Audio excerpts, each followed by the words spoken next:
Our Orange pregame coverage rolls along, getting you ready for Syracuse and Carolina today. Brian Higgins now joined by the FaceOff man, Jakob Phaup. And Jakob, a great week to talk to you because you were coming off two kind of inconceivable games back-to-back in your career, and it must have felt unbelievable, didn't it, to bounce back this last week against Albany? Yeah, it was nice just to kind of get like a little bit of my pep back and a little pep in my step, and just to get a good team win as a whole. It was good. What was the first face-off like for you? It felt cathartic in a way just to go out there and watch you win one after. I mean, we'd never seen you struggle like that 2 games in a row in your career. Yeah, I mean, winning 2 face-offs in 2 weeks, it was like a sigh of relief. It was like, oh, like finally got to see the stick in my ball in my head, and get a win. It was like, all right, like I do still got it a little bit.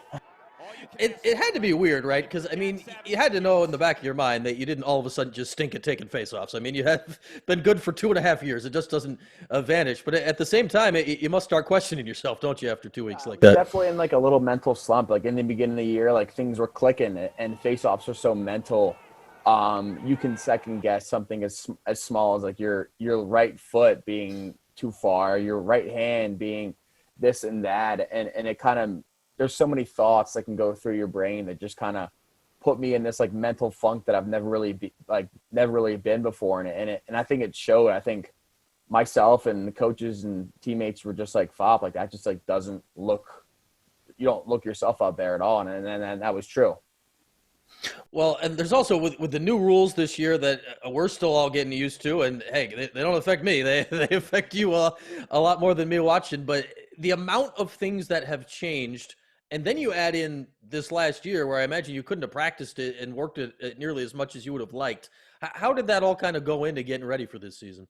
So, I mean, I was able to go up and see Greg Rulian and Jerry Raganese, and worked with John Bodner down in the Philly Face-Off League. And it was just like, it was weird because you had a pandemic going on. You couldn't really get too close to each other. And people were starting to getting used to it. And then the season starts and you kind of get these like supposed to be black and white rules of face-offs, and then you get these weird violations that are happening because the refs can't get involved because of COVID. And it was a lot of uncertainty, I think, that people felt with the new rules. I guess the stuff, I mean, that frustrated me as a viewer, and certainly frustrated you as the guy taking it, is if you commit one of those violations, the game just kind of starts and you go. How hard was it to kind of figure out, I guess, in the moment when you're trying to fix what you did, what you actually did wrong out there? I mean, I think, yeah, that's the frustrating part, because like something like I could be doing the same thing for the first half and then come out for the second half and get hit with a random violation. And it's just something that you have to ask the ref, and then you just have to be very critical about where you line up and whatnot. It's definitely difficult sometimes, but I try not to think about it. Hey, it's an adjustment for everybody involved this year, and it's still going on here midway through the season. And you mentioned the FaceOff Academy and Jerry Raganese and Greg Grenlian, and it's amazing. I mean, for as long as lacrosse has been around, that group's been around now less than 10 years. And you know, Jacob, I mean, you look at legitimately basically every team in the country, and their face-off guy, more likely than not, had something to do with this academy. What's it like that they didn't exist? Now, 10 years later, they basically have taken over the position in the entirety of the sport.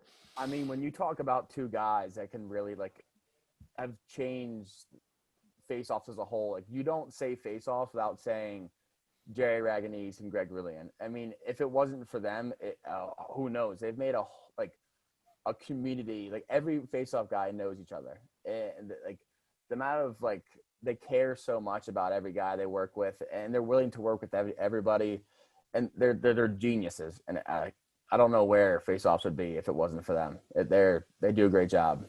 How important was that for you when you were going through your struggles? That, hey, obviously you've got your own coaches, but heck, coaches around the country rely on these guys because they know so much about it, that you could call them up and pick their brain in these times. Yeah, calling up Greg and Jerry and just like being like, hey, like, and they notice it too. They're like, oh man, like that doesn't look like you. Just like getting back to square one and literally starting like at like the basics, like simply if like you were teaching somebody how to shoot the ball over again, like we were going back to square one, like, okay, you put your foot here, like I was like a 5-year-old, you put your foot here, you put your right like hands here, this is how you clamp, and just getting back to that feel of like confidence and pep in your step and just getting that like that swagger back in a sense.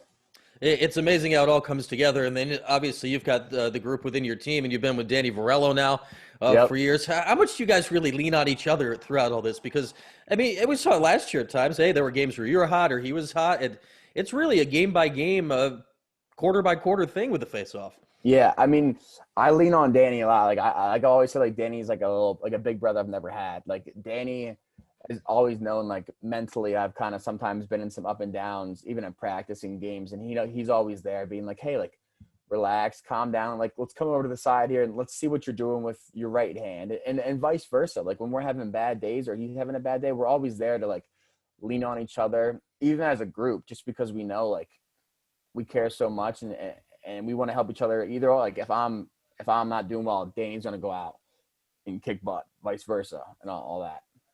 Well, hey, it was great to see you get a bounce back here this week, and it's got to do wonders for, hey, yourself and the team, obviously, going forward. And Carolina this week, and I want to ask you about this. There will be some fans in the stands this week. Yeah. I know you love having your mom there. Does she get to go to the game this week, Yes. or is that allowed? Yeah, she'll be there. So I'm sure she might even be the first one there. She's so pumped, so excited. I mean, it's been weird. Not like I still look in the stands because for even though she's not there.